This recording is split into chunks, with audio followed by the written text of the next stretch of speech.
Bab 13. Dan bolehkah sekarang kami tahu mengapa Anda dibebas tugaskan? Tanya Duklari. Oh ya, semua yang saya katakan ini sungguh benar, dan malahan masih bisa dibuktikan. Anda akan bisa melihat bahwa saya tidak berlaku lancang. Dalam cerita saya mengenai anak yang hilang, desas-desus di padang itu tidak bisa ditolak begitu saja. Sebab sangat bisa masuk akal jika orang sudah mengenal jenderal itu dalam hal-hal yang mengenai diri saya. Di dalam rekening-rekening kas saya di Natal, ada yang kurang teliti dan kelalaian-kelalaian. Anda tahu, kurang teliti mengakibatkan kerugian. Tidak pernah orang untung karena kesembronoan. Dikatakan bahwa ketekoran ada ribuan gulden.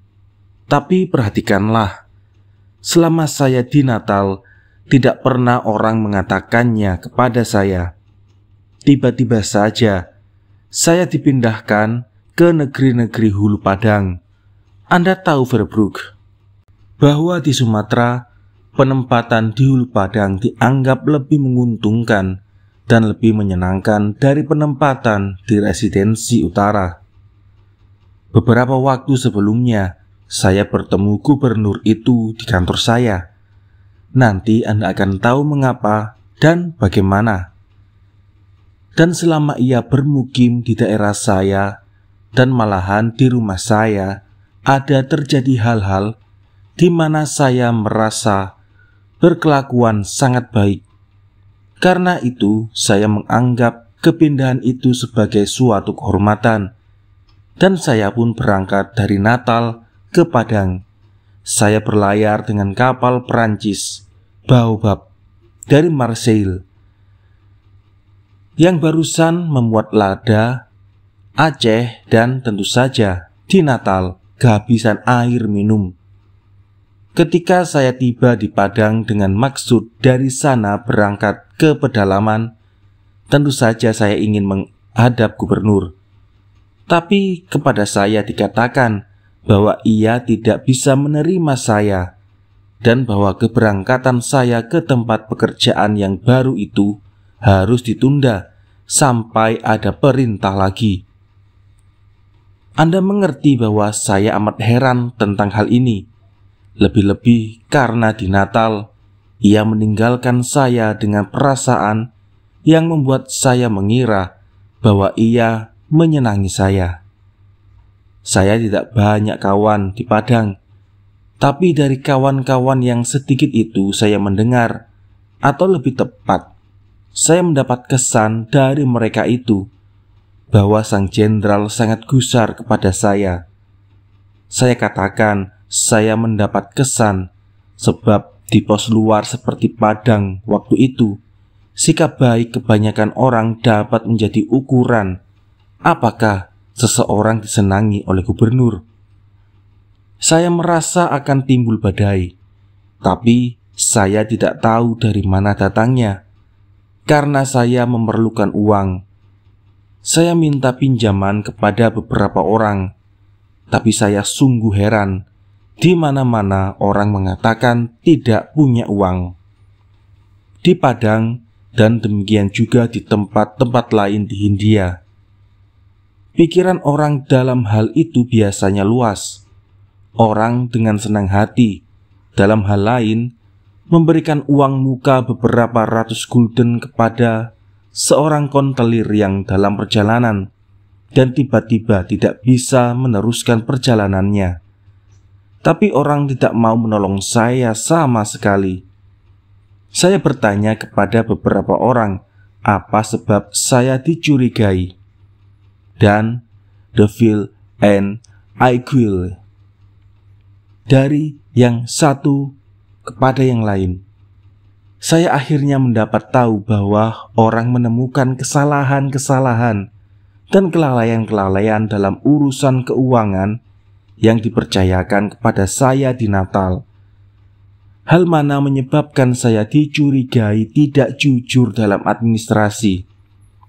Bahwa ada kesalahan-kesalahan dalam administrasi saya tidak mengherankan bagi saya. Saya akan heran jika dikatakan yang sebaliknya. Sang gubernur sendiri telah melihat bagaimana saya terus-menerus jauh dari kantor saya, bergulat dengan ketidaksenangan penduduk dan percobaan-percobaan mengadakan pemberontakan, sehingga ia memuji saya sebagai orang yang berani.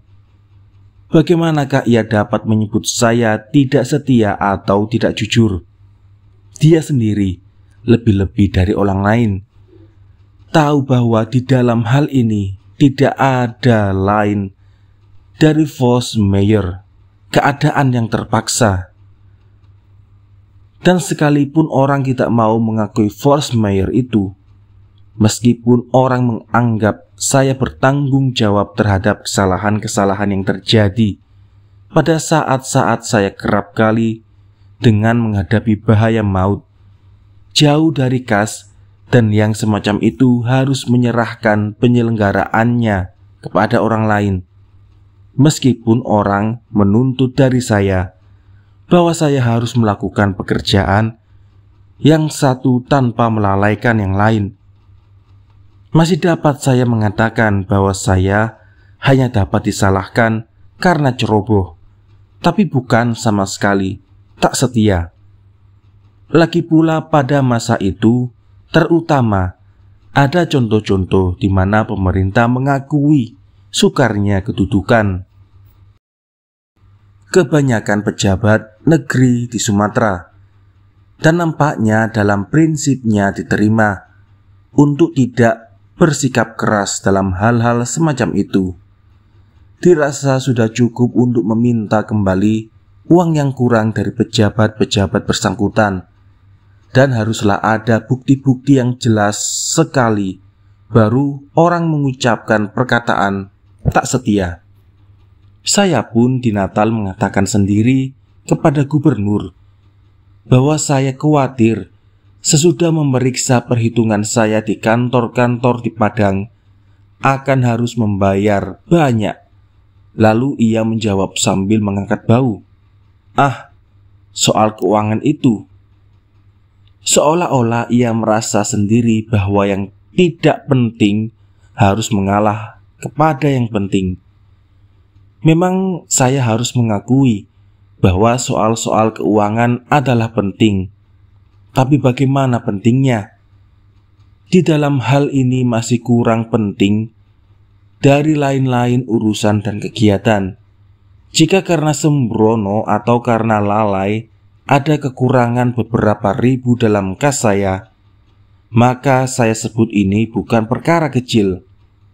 Tapi jika kekurangan beberapa ribu itu disebabkan karena usaha-usaha saya yang berhasil untuk mencegah pemberontakan yang akan membakar daerah Mandailing dan mengembalikan orang Aceh ke tempat-tempat dari mana kami baru saja mengusir mereka dengan banyak mengorbankan uang dan rakyat, maka kekurangan itu tidak apa-apa dan adalah kurang adil untuk menuntut pembayaran kembali dari orang yang telah menyelamatkan kepentingan-kepentingan yang jauh lebih besar. Namun saya setuju dengan pembayaran kembali, sebab jika tidak diminta kembali, maka pintu akan terbuka lebar bagi ketidakjujuran.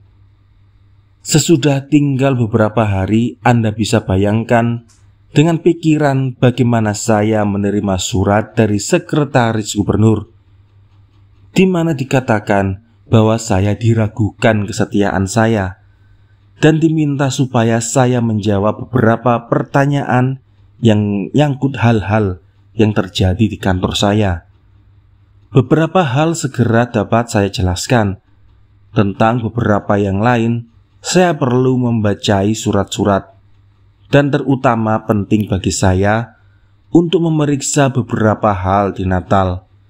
Saya harus memeriksa pada clerk-clerk atau pegawai-pegawai sebab-sebab timbulnya kekeliruan-kekeliruan, dan mungkin sekali saya di kota itu akan berhasil dalam usaha-usaha saya untuk menjelaskan segalanya. Kelalaian misalnya untuk menghapuskan uang yang dikirim ke Mandailing. Anda tahu, Verbrugge, bahwa pasukan-pasukan di pedalaman dibayar dari kas Natal. Atau kelalaian semacam itu yang mungkin segera dapat ditemukan jika saya dapat memeriksa di tempat.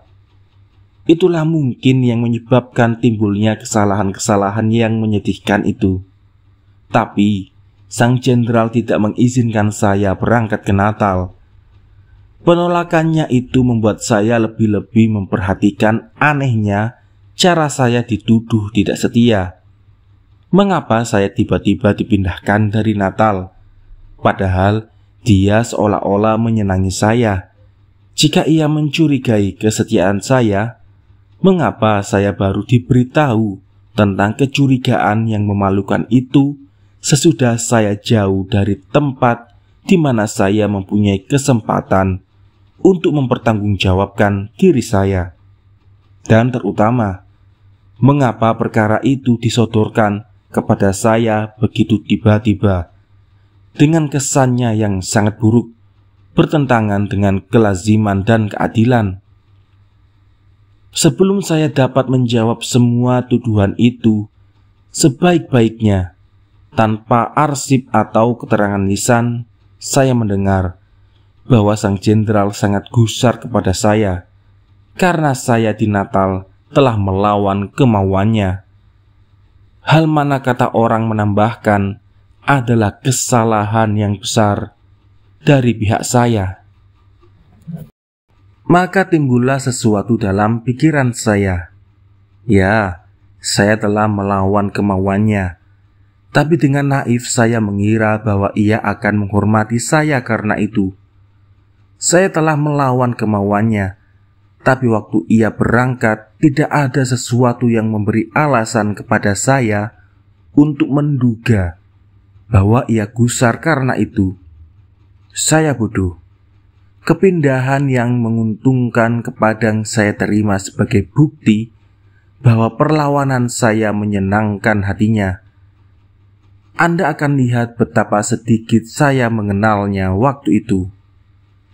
Tapi sesudah mendengar bahwa inilah sebabnya orang menimbang administrasi keuangan saya dengan begitu tajam, maka saya merasa tenang. Pasal demi pasal saya jawab sebaik-baiknya, dan saya akhiri surat saya. Saya masih punya aslinya dengan kata-kata, "Saya telah menjawab kritikan-kritikan terhadap administrasi yang saya pegang sebaik yang mungkin saya lakukan tanpa arsip atau pemeriksaan di tempat. Saya mohon Paduka yang mulia supaya jangan memakai pertimbangan-pertimbangan yang lunak terhadap diri saya. Saya masih muda dan tidak berarti dibandingkan dengan kekuasaan, pengertian-pengertian yang berlaku yang harus saya lawan demi prinsip-prinsip saya. Tapi saya tetap bangga atas kebebasan saya yang berdasarkan susila, bangga atas kehormatan saya." Keesokan harinya, saya dibebaskan karena administrasi yang tidak jujur. Jaksa umum diperintahkan untuk melakukan tugas dan kewajibannya terhadap saya. Demikianlah saya berada di Padang dalam usia belum lagi 23 tahun, memandang ke masa depan yang akan membawa kekejian kepada saya. Ada orang menasehati saya untuk mengemukakan usia saya yang masih muda. Saya belum dewasa ketika melakukan kesalahan-kesalahan yang dituduhkan itu, tapi saya tidak mau. Saya sudah terlalu banyak berpikir dan menderita. Dan saya berani berkata, sudah terlalu banyak bekerja. Karena itu saya tidak mau bersembunyi di belakang usia saya yang masih muda. Anda lihat, dari penutup surat yang saya kutip tadi, bahwa saya tidak mau diperlakukan sebagai anak kecil. saya yang di Natal telah melakukan kewajiban saya terhadap sang jenderal sebagai laki-laki. Lagi pula, dari surat itu dapat Anda lihat betapa tidak tepat dasar tuduhan yang dilontarkan orang terhadap diri saya. Sebab barang siapa yang bersalah, dia tidak akan menulis begitu. Orang tidak menangkap saya, dan ini seharusnya terjadi. Kalau tuduhan itu dianggap sungguh-sungguh, barangkali kelalaian yang kelihatan itu bukan tidak beralasan. Orang kurungan harus diberi makanan dan rawatan. Karena saya tidak dapat meninggalkan Padang, sebenarnya saya adalah seorang kurungan, tapi seorang kurungan tanpa atap dan tanpa makanan. Saya berkali-kali menulis surat kepada sang jenderal dengan sia-sia bahwa ia tidak boleh menghalangi keberangkatan saya dari Padang. Sebab meskipun saya bersalah, tidak boleh kejahatan saya dihukum dengan menderita kelaparan. Majelis pengadilan tidak tahu apa yang harus dilakukannya, dan akhirnya memutuskan bahwa mereka tidak berwenang, sebab tuntutan kejahatan yang dilakukan dalam hubungan dinas hanya dapat dijalankan jika ada izin dari pemerintah di Betawi. Sesudah itu sang jenderal, sebagaimana saya katakan, menahan saya 9 bulan di Padang. Akhirnya Gubernur Jenderal Merkus memerintahkan kepadanya untuk memberangkatkan saya ke Betawi. Sesudah saya beberapa tahun kemudian mendapat uang sedikit, Dineku sayang, Kola yang memberikannya. Saya bayar beberapa ribu gulden untuk mencocokkan rekening-rekening di Natal tahun 1842 dan 1843. Lalu berkata seseorang yang dapat dianggap sebagai wakil pemerintah Hindia Belanda, "Kalau saya di tempat Anda, saya tidak akan melakukan itu. Saya tidak akan membayarnya untuk selama-lamanya. Begitulah dunia." Baru saja Havelaar hendak memulai cerita yang sudah lama ditunggu-tunggu oleh tamu-tamunya dan yang akan menjelaskan dalam hal apa dan mengapa ia melawan kemauan Jenderal Van Dam di Natal. Nyonya Slotering muncul di serambi depan rumahnya dan menggamit opas polisi yang duduk di atas bangku di samping rumah Havelaar. Opas itu pergi kepadanya dan meneriakkan sesuatu kepada seorang laki-laki yang tadi masuk ke dalam pekarangan. Rupanya dengan maksud hendak pergi ke dapur yang letaknya di belakang rumah. Kami mungkin tidak memperhatikan hal itu jika siang itu Nyonya Havelaar tidak mengatakan waktu makan bahwa Nyonya Slotering sangat penakut dan melakukan semacam pengawasan terhadap tiap orang yang masuk pekarangan. Kami melihat orang yang dipanggil oleh opas itu menuju kepadanya, dan rupanya Nyonya Slotering memajukan pertanyaan-pertanyaan yang akhirnya tidak dapat dijawab dengan baik oleh orang itu. Artinya, ia berbalik dan keluar lagi dari pekarangan. "Sayang sekali," kata Tine. "Barangkali orang itu hendak menjual ayam atau sayur. Saya belum punya apa-apa di rumah." "Suruh saja orang membelinya," kata Havelaar. "Anda tahu bahwa wanita Bumiputra suka berkuasa.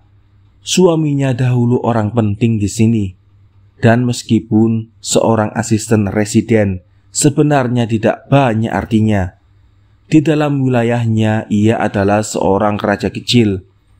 Istrinya belum biasa dengan pikiran bahwa ia tidak berkuasa lagi. Janganlah kita mengambil kenikmatan kecil dari perempuan yang malang itu. buatlah seolah-olah Anda tidak melihatnya. Bagi Tine hal ini tidak sukar. Dia tidak suka kekuasaan. Perlu di sini berpanjang kalam. Malahan saya hendak berpanjang kalam tentang kepanjangan kalam. Tidak mudah bagi seorang pengarang mengambil jalan tengah antara dua ranjau. Jangan terlalu banyak dan jangan terlalu sedikit. Dan bertambah sukar lagi kalau ia melukiskan keadaan-keadaan yang menempatkan pembaca di negeri yang tidak dikenal. Terlalu erat hubungan antara tempat-tempat itu dan kejadian-kejadian, sehingga lukisan tempat-tempat itu tidak bisa dihilangkan sama sekali. Dan menghindari kedua ranjau yang saya maksud itu jadi berlipat ganda sukarnya bagi orang yang memilih Hindia sebagai pentas ceritanya. Sebab di mana pengarang yang menggambarkan keadaan-keadaan di Eropa menganggap banyak yang sudah diketahui, orang yang menampilkan ceritanya bermain di Hindia harus selalu bertanya kepada dirinya sendiri, apakah pembaca yang bukan orang Hindia dapat menanggapi beberapa keadaan dengan tepat. Jikalau pembaca Eropa membayangkan Nyonya Slotering menumpang pada keluarga Havlar, bagaimana halnya di Eropa? Maka ia tidak akan mengerti mengapa dia tidak hadir bersama orang-orang yang minum kopi di serambi depan. Memang sudah saya katakan bahwa ia mendiami rumah tersendiri, tapi untuk pengertian yang tepat dan juga untuk mengerti kejadian-kejadian kemudian, memang perlu saya memperkenalkan kepada Anda rumah dan pekarangan Havlar sekedarnya. Orang sering menyalahkan pengarang besar yang menulis buku Waverley bahwa dia acap kali menyalahgunakan kesabaran pembacanya dengan menyediakan halaman terlalu banyak untuk melukiskan tempat. Tapi celaan itu saya rasa tidak beralasan, dan saya kira untuk menilai kebenaran kritikan yang demikian itu, kita harus memajukan pertanyaan, apakah perlu pelukisan itu supaya orang mendapat kesan yang tepat tentang apa yang hendak disampaikan oleh pengarang kepadanya. Jika perlu, maka janganlah salahkan dia mengharapkan Anda bersusah payah membaca apa yang dia tuliskan dengan bersusah payah pula. Jika tidak, maka lemparkanlah buku itu, sebab pengarang yang begitu bodoh untuk tanpa ada perlunya memberikan topografi sebagai pengganti buah pikiran, jarang yang cukup berharga untuk dibaca. Juga di mana akhirnya lukisannya mengenai tempat berhenti. Tapi juga pendapat membaca tentang perlu atau tidak perlunya suatu penyimpangan seringkali tidak benar. Karena sebelum terjadi bencana, dia tidak dapat mengetahui apa yang perlu dan apa yang tidak perlu untuk memperkembangkan keadaan sedikit demi sedikit. Dan apabila sesudah terjadi bencana, ia mengambil lagi buku itu. Saya tidak bicara tentang buku-buku yang hanya dibaca sekali, dan masih berpendapat bahwa penyimpangan ini atau itu bisa dihilangkan tanpa merusak kesan keseluruhan. Masih tetap jadi pertanyaan, apakah ia dari keseluruhan itu mendapat kesan serupa itu? Jika pengarang tidak dengan cara yang sedikit banyak dibuat-buat memberinya kesan itu, justru karena penyimpangan-penyimpangan yang dianggapnya tidak perlu itu.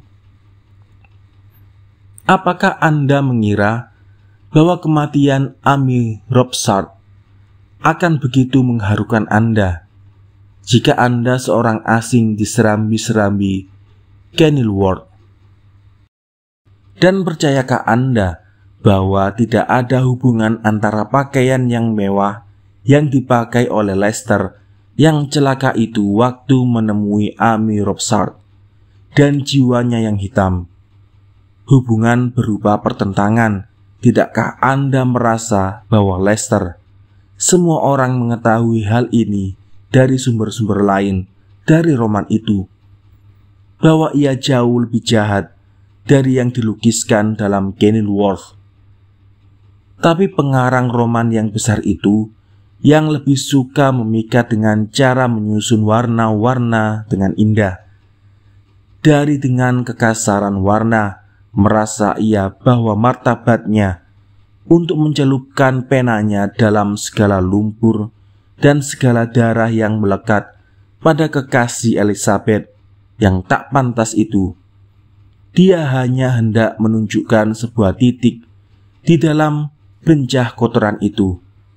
Tapi dia pandai menampilkan titik-titik demikian dengan memperlihatkan hal-hal lain di samping itu. Di dalam tulisan-tulisannya yang abadi, barang siapa yang mengira bisa membuang segala yang ditaruh di samping itu karena tidak perlu sama sekali, tidak ingat bahwa untuk mencari efek, orang harus pindah kepada aliran yang sejak 1830 bersemarak di Prancis begitu lama. Meskipun saya harus mengatakan demi kehormatan negeri itu, bahwa pengarang-pengarang yang dalam hal ini paling banyak melakukan kesalahan terhadap selera yang baik, justru paling dihargai di luar negeri, dan tidak di Prancis sendiri. Pengikut-pengikut aliran itu, saya kira sekarang tidak ada lagi. Merasa mudah meraup ke dalam genangan darah dan melontarkan gumpalan-gumpalan besar ke atas lukisan. Supaya kelihatan dari jauh, mudah saja melukis garis-garis kasar merah dan hitam. Lebih mudah dari menarik garis-garis halus yang tampak dalam kelopak kembang bakung. Karena itulah mereka biasanya memilih raja-raja sebagai pahlawan cerita-ceritanya. Sebaliknya, dari zaman dahulu kala, ketika bangsa-bangsa masih biadab, lihatlah, kesedihan raja dilukiskan di atas kertas dengan tangisan rakyat. Kemarahannya memberi pengarang kesempatan untuk membunuh beribu-ribu orang di medan perang. Kesalahan-kesalahannya memberi peluang untuk melukiskan kelaparan dan penyakit sampar. Itulah yang bisa digambarkan oleh pensil-pensil yang kasar. Jika Anda tidak terharu oleh mayat laki-laki yang tergeletak di sana, nah, di dalam cerita saya ada tempat untuk seorang lagi yang masih meregang-regang dan menjerit-jerit. Apakah Anda tidak menangis melihat ibu yang sia-sia mencari anaknya? Nah, saya perhatikan kepada Anda, seorang ibu lain yang menyaksikan anaknya dibelah 4. Kalau Anda belum juga terharu dengan siksaan orang laki-laki itu sampai mati, saya akan melipat gandakan perasaan Anda 100 kali dengan menyuruh siksa 99 orang lain di sampingnya. Jika Anda membantu juga dan tidak ngeri melihat serdadu yang memakan tangan kirinya di dalam benteng terkepung karena laparnya Epikuris, saya usulkan Anda memberi komando. Kanan dan kiri bentuklah lingkaran, masing-masing makan tangan kiri orang yang berdiri di kanannya. Kerjakan. Iya, demikianlah seni. Yang berlebih-lebihan itu menjadi kebodohan. Saya hanya hendak membuktikannya sambil lalu.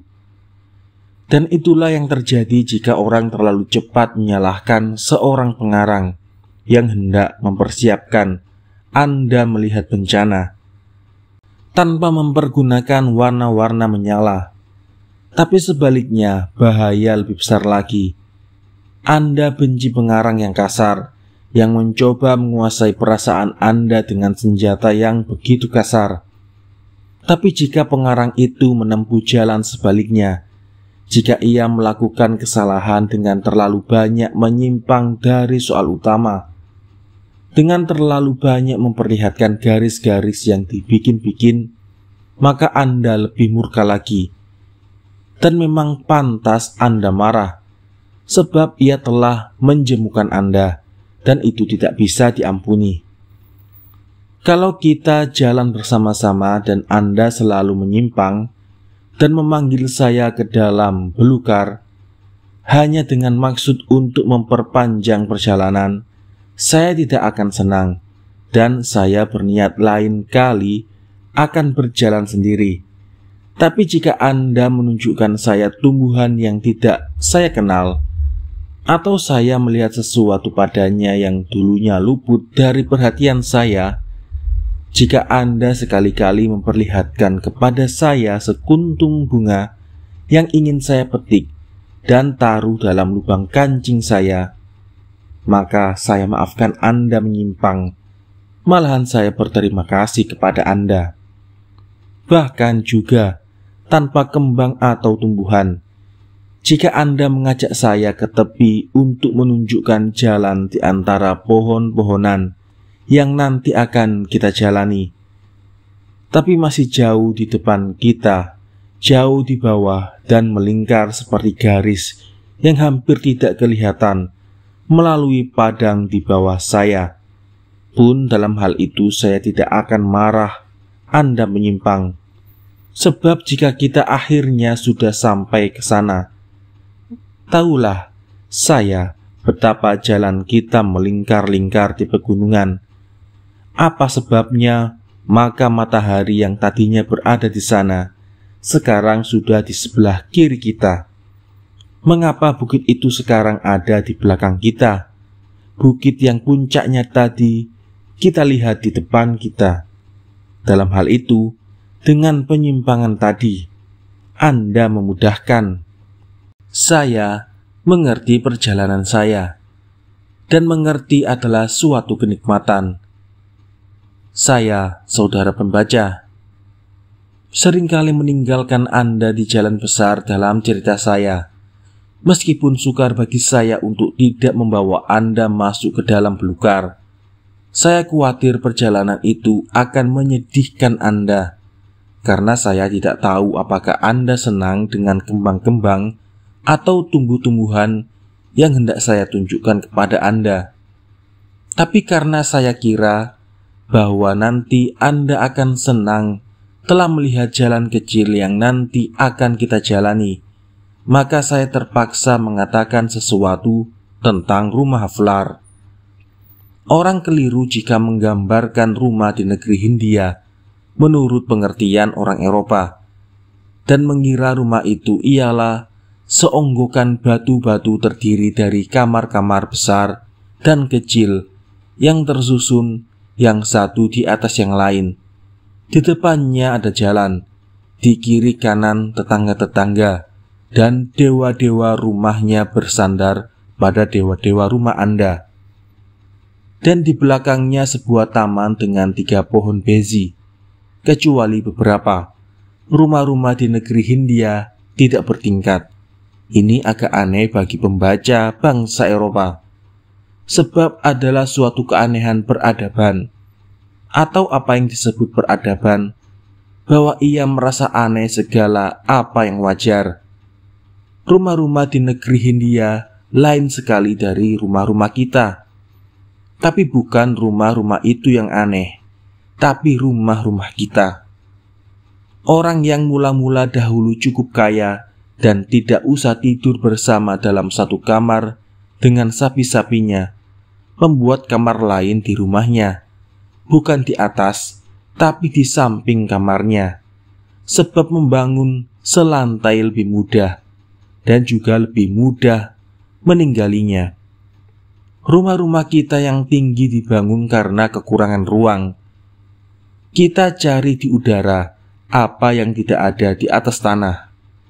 Dan demikianlah sebenarnya tiap gadis pelayan yang malam hari menutup jendela kamar lontengnya di mana ia tidur, merupakan suatu protes terhadap kelimpahan penduduk, meskipun ia sendiri teringat kepada sesuatu yang lain.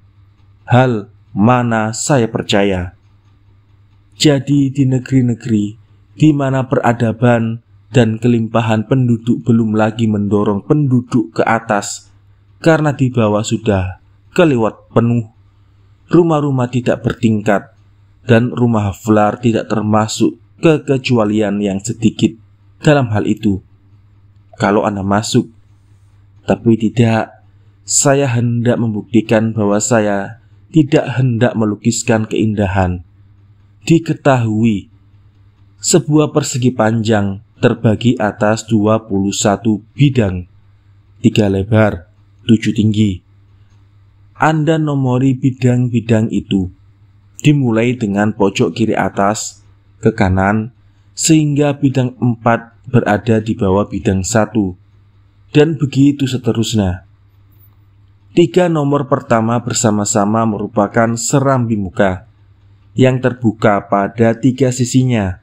Atapnya di depan bertumpu pada tiang-tiang. Dari sana kita masuk melalui 2 pintu kembar ke dalam serambi dalam, yang digambarkan dengan 3 bidang berikutnya. Bidang-bidang 7, 9, 10, 12, 13, 15, 16, dan 18 adalah kamar-kamar yang kebanyakannya dihubungkan dengan pintu-pintu dengan kamar di sebelahnya.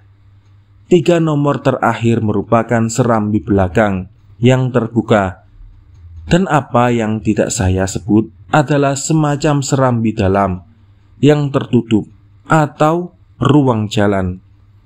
Saya sungguh bangga atas gambaran ini. Saya tidak tahu kata apa di negeri Belanda yang menggambarkan apa yang di negeri Hindia dinyatakan dengan kata pekarangan. Pekarangan di Hindia bukan kebun, bukan taman, bukan ladang, bukan pula hutan, tapi sesuatu yang menyerupainya. Atau semua itu, atau sama sekali bukan semua itu. Pekarangan ialah tanah yang merupakan sebagian dari rumah, sepanjang tidak ditempati oleh rumah itu, sehingga di Hindia ungkapan kebun dan pekarangan dianggap sebagai pleonasme. Di sana tidak ada atau tidak banyak rumah tanpa pekarangan demikian. Beberapa pekarangan meliputi hutan dan kebun dan padang rumput, dan mengingatkan lagi, seluruh pekarangan merupakan padang rumput yang luas. Dan akhirnya ada pula pekarangan yang sama sekali dijadikan tanah lapang berbatu kersik, yang barangkali tidak begitu enak dipandang mata, tapi rumah-rumah tetap bersih karenanya, sebab kebanyakan serangga tertarik oleh rumput dan pohon-pohon. Pekarangan Havelaar luas sekali. Ya, betapapun aneh kedengarannya, sisinya yang satu boleh dikatakan tidak berujung, sebab perbatasan dengan jurang yang membentang sampai ke tebing-tebing Ciujung.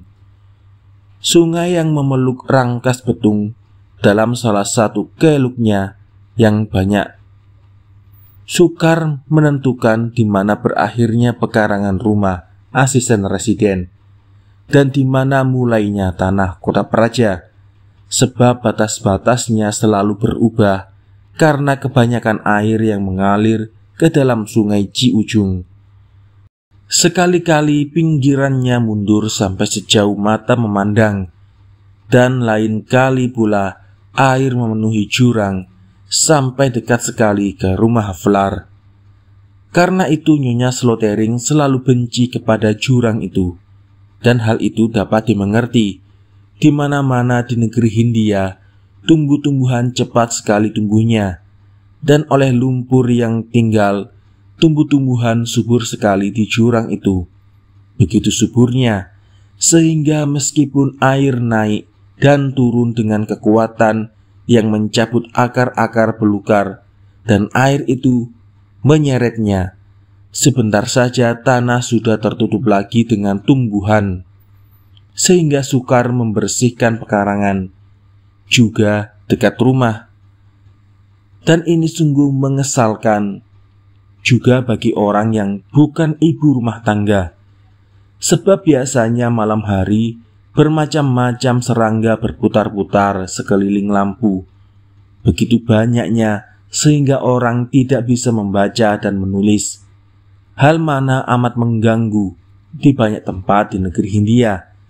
Selain itu, di dalam belukar itu banyak ular dan binatang-binatang lain yang tidak hanya tinggal di dalam jurang, tapi juga selalu kedapatan di dalam kebun, di samping dan di belakang rumah, atau di dalam rumput di tanah lapang depan.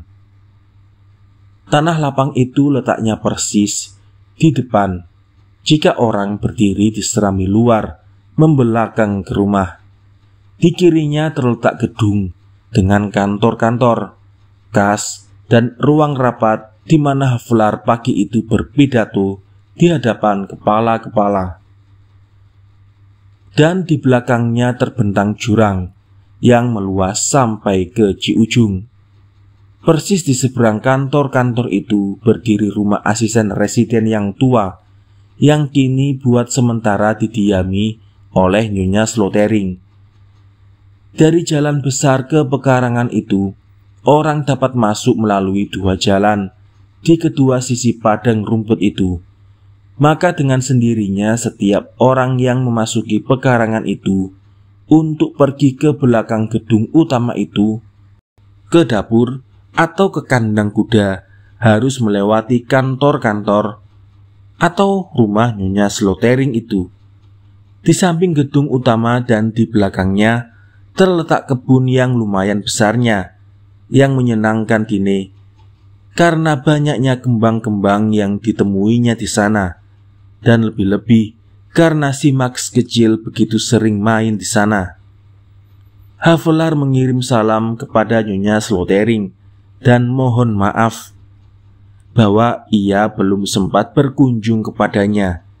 Dia akan datang keesokan harinya, katanya.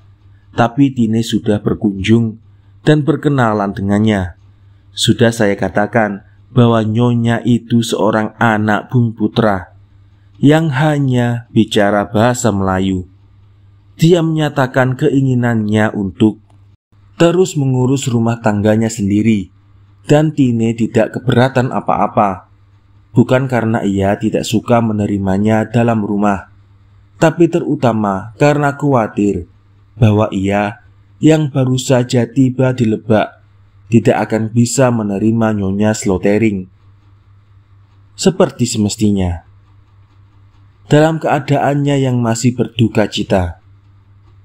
Memang Nyonya itu yang tidak mengerti bahasa Belanda tidak akan terganggu oleh cerita-cerita Max, seperti kata Tine. Tapi ia mengerti bahwa soalnya bukan hanya itu. Lagi pula niat Tine hendak berhemat dengan belanja dapur, membuat ia sungguh-sungguh dapat memuji sikap Nyonya Slotering itu. Sekiranya keadaan lain masih diragukan, apakah pergaulan dengan orang yang hanya bicara satu bahasa, dalam bahasa mana tidak ada sesuatu yang tercetak dan dapat menghaluskan jiwa, dapat membawa kesenangan bagi kedua belah pihak. Agaknya Tine akrab juga omong-omong dengan Nyonya itu, dan banyak bicara tentang dapur dan penganan. Tapi itu selalu merupakan pengorbanan. Jadi karena Nyonya Slotering mau semuanya serba sendiri, dirasa sebaiknya masing-masing mengatur sendiri rumah tangganya menurut kemauannya. Tapi aneh juga bahwa Nyonya itu tidak mau makan bersama, malahan tidak mau menerima tawaran untuk memasakkan makanannya di rumah Havelaar. Dan kerendahan hati itu, kata Tine, agak keterlaluan, sebab dapur cukup besar.